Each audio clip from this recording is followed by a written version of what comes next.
नमस्कार, मी पंजाब डकतून आपल्या महाराष्ट्रातल्या शेतकऱ्याला अंदाज देणार आहे। तर सर्वप्रथम महाराष्ट्रातल्या शेतकऱ्यासाठी आनंदाची बातमी। आपल्या महाराष्ट्रामध्ये तुम्हाला सांगू इच्छितो 29 तारखेला उद्या दुपारनंतर चांगलं सूर्यदर्शन होणार आहे आणि पाऊस देखील उघडणार आहे।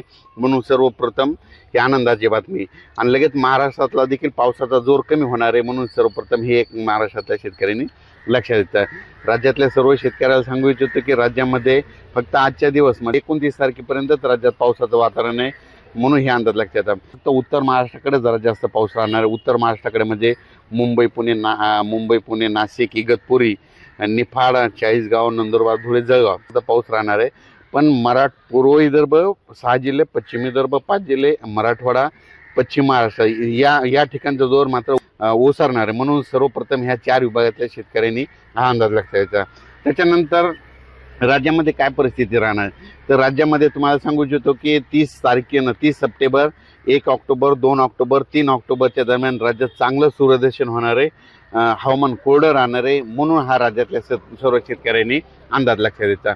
मग त्याच्यानंतर परत पाऊस येईल का, तर त्याच्यानंतर राज्यातल्या सर्व शेतकऱ्याला सांगू इच्छितो की ऑक्टोबरमध्ये शेतकऱ्याचे फोन आले की हे पाऊस संपल्याच्या नंतर परत पाऊस येणार आहे का, तर ऑक्टोबरमधला शेतकऱ्याला सांगू इच्छितो की 4 ऑक्टोबर, 5 ऑक्टोबर, 6 आणि 7च्या दरम्यान परत राज्यात एकदा पाऊस येणार आहे। म्हणून हे 4 ते 7 ऑक्टोबरचा अंदाज हे सर्व शेतकऱ्यांनी लक्षात द्यायचा।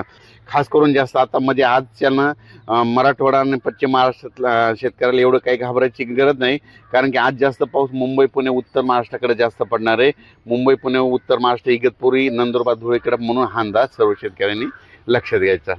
तसेच डक साहेब तुम्ही सांगितलं आहे आता हे पाऊस विश्रांती घेणार आहे, पण 5, 6, 7 तारखेचा पावसाचा वेग कसा राहणार आहे? असाच मुसळधार राहणार आहे का कमी प्रमाणात राहणार आहे?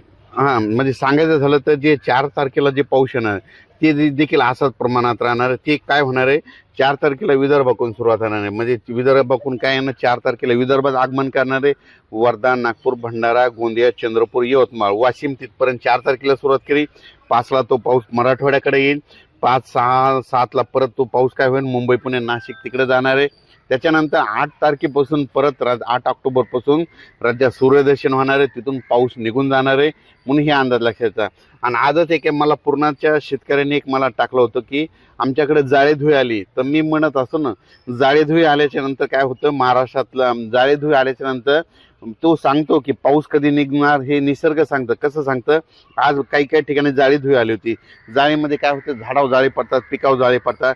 जाळेधुळी आल्याच्या नंतर कंप्लीट 12 दिवसाला पाऊस निघून जातो। आणि त्यानंतर तुम्ही म्हणत होते ना ते केदारनाथ, हा आमच्या मित्राचा कॉल आला, केदारनाथला त्याला जायचं आहे, तर तिथलं वातावरण कसं राहील? तर हिमाचल प्रदेश आणि केदारनाथला म्हणजे बऱ्याच शेतकऱ्याचे मला फोन आले की आम्ही केदारनाथला जाणार। तर तुम्हाला सांगतो, महाराष्ट्रात जर कोणी असेल तर केदारनाथला तुम्ही काय करायचं, 5, 6, 7च्या दरम्यान जाऊ नका, कारण की केदारनाथकडे, हिमाचल प्रदेशकडं, उत्तराखंडमध्ये काय होणार आहे, 5, 6, 7मध्ये तिकडे ढगफुटी सदस्य पाऊस पडणार आहे, अतिमुसळधार पडणार, अतिवृष्टी होणार आहे।